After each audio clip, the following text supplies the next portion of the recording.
إن الله اشترى من المؤمنين أنفسهم وأموالهم بأن لهم الجنة يقاتلون في سبيل الله فيقتلون ويقتلون وعدا عليه حقا في التوراة والإنجيل والقرآن ومن أوفى بعهده من الله فاستبشروا ببيعكم الذي بايعتم به وذلك هو الفوز العظيم. التائبون العابدون الحامدون السائحون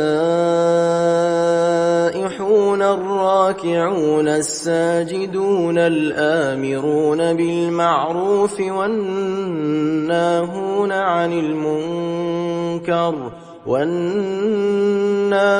عن المنكر والحافظون لحدود الله وبشر المؤمنين.